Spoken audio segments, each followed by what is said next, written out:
श्री स्वामी समर्थ. मी Jayashree glow with Jayu या चॅनलमध्ये आपलं स्वागत करत आहे. आपल्या घराजवळच सहज मिळणारी कोरफड म्हणजे गुणांचा खजिनाच आहे.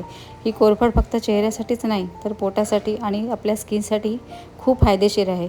म्हणून मी आज तुम्हाला फ्रेश कोरफडीचा जेल कसा वापरायचा आणि त्याचं काय महत्त्व आहे हे सांगणार आहे. त्यामुळे व्हिडिओ स्किप न करता शेवटपर्यंत नक्की बघा आणि अजूनही तुम्ही माझ्या चॅनलला सबस्क्राईब केलं नसेल तर नक्की सबस्क्राईब करा. तर बघूया आपण याचा उपयोग कसा करणार आहे या कोरफड जेलचा. तर मी आता ही कोरफड तोडून आणलेली आहे. त्याला एक 10 मिनटं किंवा 5 मिनटं पाण्यात ठेवायची, जेणेकरून त्याचा पिवळा जो सोल्युशन असते ते पूर्ण पाण्यामध्ये निघून गेलं पाहिजे आणि तो पिवळा पार्ट कट करायचा त्याचा. आता मी छान ही कोरफड कट करून घेत आहे. अशा प्रकारे आपण त्याचा जेल काढून घ्यायचा आणि ही मी कोरफड सकाळी उपाशी पोटी घ्यायचं आहे आपल्याला, म्हणून मी माझं सकाळचं एक रुटीन दाखवत आहे तुम्हाला.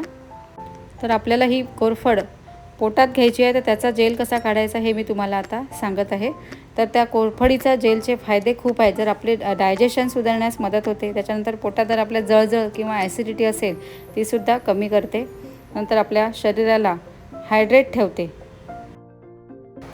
आता एक ग्लास कोमट पाणी घ्या आणि त्यामध्ये 1 ते 2 चमचे ताजा कोरफडीचा जेल घाला किंवा तुम्ही डायरेक्ट पण खाऊ शकता. जर तुम्ही पाण्यात मिक्स करत असाल तर व्यवस्थित ते नीट ढवळून घ्या. तुम्ही सकाळी रिकाम्या पोटी थोड्या प्रमाणात घेऊ शकता. तसेच उरलेला कोरफडीचा जेल चेहऱ्यावर, हातावर किंवा केसांवरही लावू शकता. तशी ही साधी आणि नॅचरली कोरफड अनेक प्रकारे उपयोगी ठरू शकते. पानांच्या आतील बाजूला थोडासा जेल राहिलेला असतो, तो केसांच्या मुळांना हलक्या हाताने चोळू शकता. नंतर 20-30 मिनिटांनी केस धुवा. त्याच्यानंतर स्किनसाठी सुद्धा ते हातावरती किंवा चेहऱ्यावरती ते चोळू शकता. आणि जर उरलेलं जे पान असेल त्याचं आपण एक कंपोस्ट बनवण्यासाठी, म्हणजे उरलेली पाने थेट मातीमध्ये काढून ठेवली तर ती कुजून त्याचं खतसुद्धा खूप छान बनतं.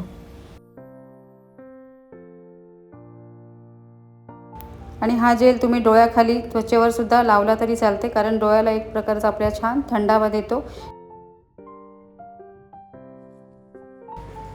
स्किन, केस आणि पोटाच्या आरोग्यासाठी कोरफड खूप उपयोगी आहे. आवडला असेल व्हिडिओ तर लाईक, शेअर आणि सबस्क्राईब करायला विसरू नका. पुन्हा भेटूया लवकरच नव्या व्हिडिओमध्ये.